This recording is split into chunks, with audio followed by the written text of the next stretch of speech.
Nous sommes sur les terres du Paraclet. Cette parcelle est exploitée depuis longtemps, elle l'a été en bio pendant de nombreuses années. Depuis la route, on croit le colza homogène, et pourtant... Tout à l'heure, on était là-bas, on voyait une plateforme vraiment homogène. Tandis que là, une fois qu'on est dans cette parcelle, on se rend compte que là, il y a un trou, là, on a un trou, là. Et qu'on en a à plusieurs endroits. Là, sur la crête, on a un léger relief qui montre que en fait, la plante là, a un petit retard par rapport au reste. Et ça, c'est des facteurs qui nous font dire que forcément, la parcelle n'est pas homogène, quoi. Autrefois, on avait des petites parcelles qu'on a regroupées en grandes pièces pour faciliter l'exploitation. Vous voyez, en 1973, dans une parcelle qui était là, et le découpage, il n'y avait pas une parcelle, il n'y avait pas peut-être un agriculteur, il y en a peut-être 5 ou 6. Et vous voyez déjà le découpage à ce moment-là, il y avait un morceau déjà d'herbage. Donc 1, 2, 3, 4, 5, 6, 7, 8, 9, il y avait déjà 10, 11 découpages.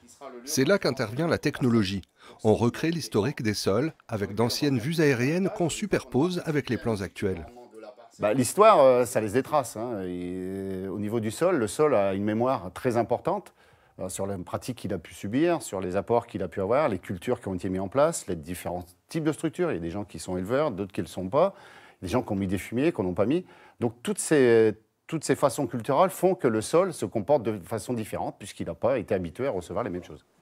Après avoir cartographié les terres, on fait des carottages, 18 par hectare, et des analyses.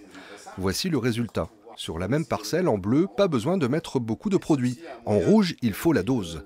D'où la nécessité de bien connaître sa terre. Là où avant, on mettait un seul apport pour la même parcelle, là, on va avoir 5 apports différents. Et pour vous, l'intérêt de pouvoir faire les apports de façon différente, c'est quoi? Quel est l'intérêt pour vous? Déjà, c'est une économie, parce que parfois on peut apporter trop par exemple de potasse à un endroit, alors qu'on n'a pas forcément besoin. Puis au point d'à côté où il en manque, là, on en apporte plus. Voici justement un des outils indispensables pour arriver à cette précision.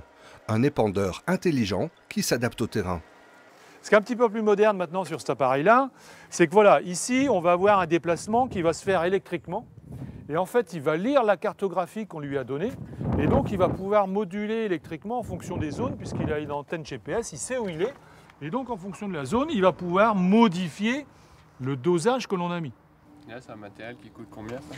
Par contre, ce n'est pas négligeable, c'est un investissement qui va être aux alentours, comme ça, 15 000 – 16 000 €. Mais on espère un retour sur investissement. Moi, ce n'est pas le prix en tant que tel qui m'intéresse, c'est le retour sur investissement pour l'agriculteur. Nous retrouvons nos étudiants en BTS Analyse, Conduite et Stratégie de l'entreprise agricole. Leur génération doit apprendre à maîtriser les coûts plus que celle de leurs parents.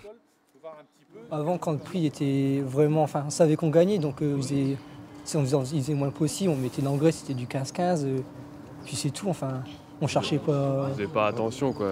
Enfin, il fallait produire, quoi. Là, oui, puis quelque part, ça reflète une nouvelle image de l'agriculture. C'est plus l'agriculture d'il y a 20 ans où on mettait nos produits à tout va sans raisonner. Maintenant, on fait attention à ce qu'on met, on met la bonne dose au bon endroit. C'est tout de même plus respectueux pour l'environnement. Ça donne vraiment une autre image de l'agriculture. La bonne dose au bon endroit. Et si c'était la bonne formule pour que l'agriculture reprenne le bon sillon?